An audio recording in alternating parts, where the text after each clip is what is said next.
Dentro del tema de programación con las RPC de SAN o NC se presenta el quinto caso referente al uso de punteros. Cuando se comunican dos procesos, ya sea de forma local o remota, el envío directo de punteros queda obsoleto, dado que, como los procesos no comparten memoria, el valor recibido no tendrá validez en el contexto del proceso receptor.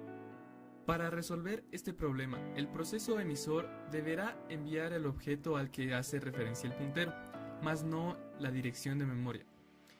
Esto se puede aplicar a estructuras de datos más complejas como listas enlazadas, para lo cual se enviará cada nodo junto a la información adicional necesaria para reconstruir la lista en el proceso receptor.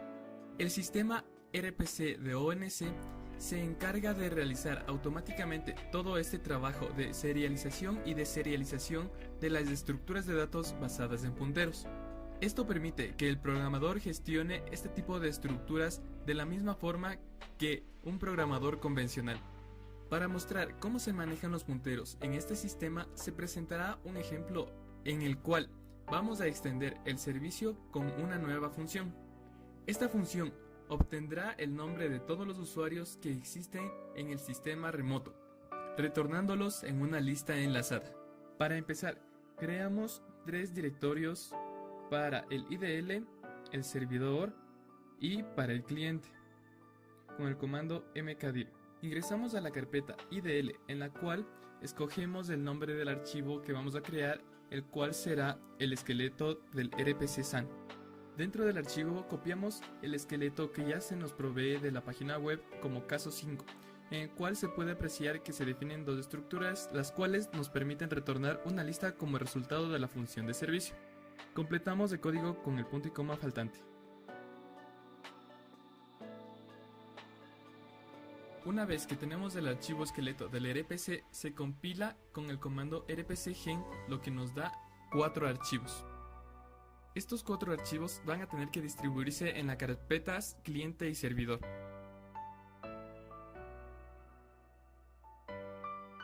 En la carpeta cliente procedemos a copiar los 4 archivos dejando de lado el esqueleto ya utilizado y eliminamos el archivo que pertenece al servidor. De la misma manera, en la carpeta de servidor, copiamos los 4 archivos y procedemos a eliminar el archivo que le pertenece al cliente.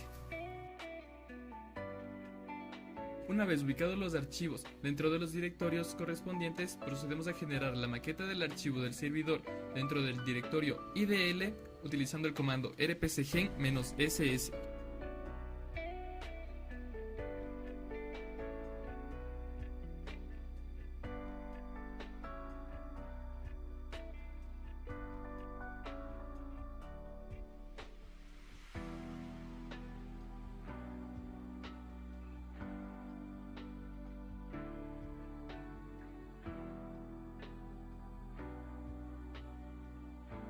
Una vez generada la maqueta, procedemos a modificar el archivo generado para que las funciones tengan un determinado comportamiento. Para ello, copiamos y pegamos lo que se nos entrega dentro de la documentación de la página web como caso 5.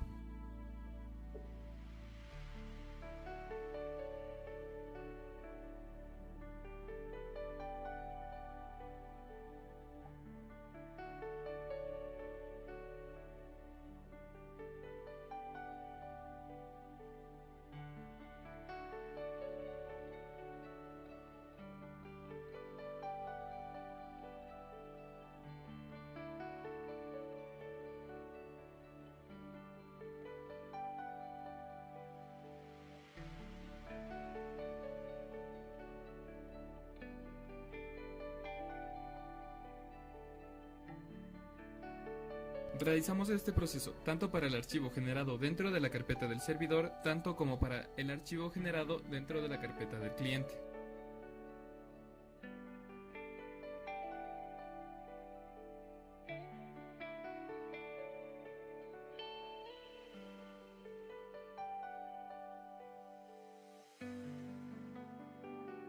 Entonces, nos dirigimos a la carpeta cliente para modificar el archivo generado, modificando el main dentro del archivo. Una vez cambiados todos los archivos, debemos crear el make de la carpeta servidor y de la carpeta cliente como se muestra a continuación.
Lo que hacemos con el primer archivo es compilarlo, pero configurarlo para que no se tenga que ejecutar y que no nos dé problemas de compilación.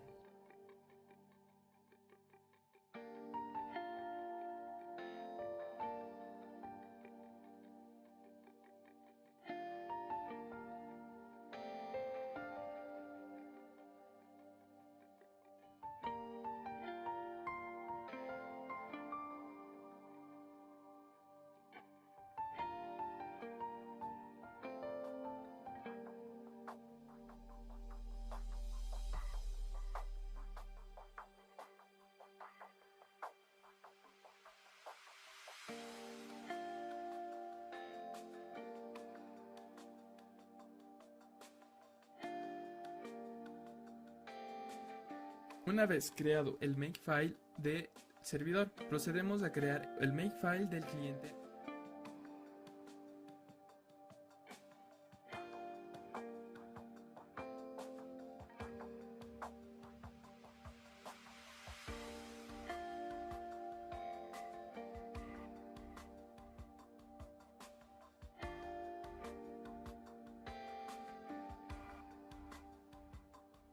Para ello seguimos los mismos pasos utilizados para crear el makefile de servidor.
Para crear el tercer archivo, lo que necesitamos es compilar los archivos creados con anterioridad.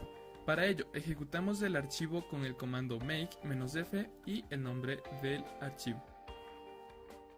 Para demostrar, se ejecuta el archivo del servidor, el cual va a quedarse en estado de escucha, y a continuación se ejecuta el archivo del cliente indicando la dirección IP del servidor, que en este caso es el localhost.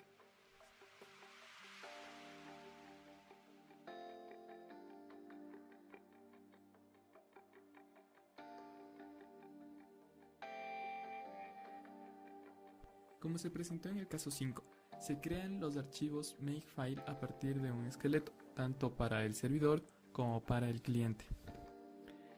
Después de haber creado los archivos makefile para el servidor y para el cliente, procedemos a modificar el código del cliente para que tenga una funcionalidad específica.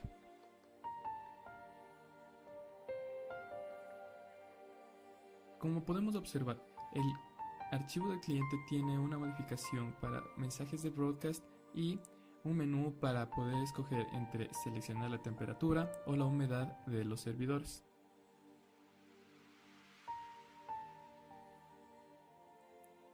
Mientras que en el archivo del servidor hacemos llamada a las respectivas funciones, los cuales se ubican en la siguiente librería.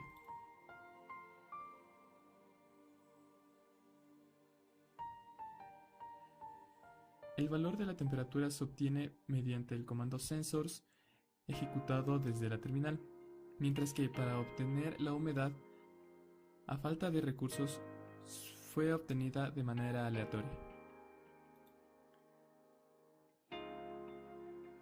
Para realizar la prueba práctica, abrimos dos terminales, la una en la cual se ejecutará el servidor, el cual se queda en escucha, mientras que en la otra terminal ejecutamos el código del cliente.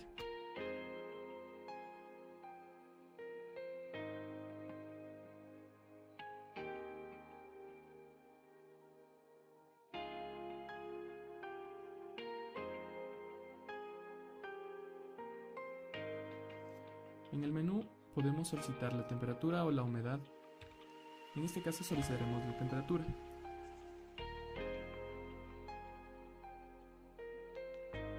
La temperatura global del servidor es de 14 grados centígrados, mientras la temperatura específica nos pide que ingresemos la IP del servidor al cual estamos realizando la petición. En este caso es el localhost, la cual nos devuelve la temperatura de 24 grados centígrados. Del mismo modo, podemos realizar la solicitud del valor de la humedad, en el cual la humedad global nos devuelve que es 8, mientras que la humedad específica, del mismo modo que en la temperatura, nos pide el IP del servidor, la cual, como repito, es la IP del localhost. Con esto termina la parte práctica.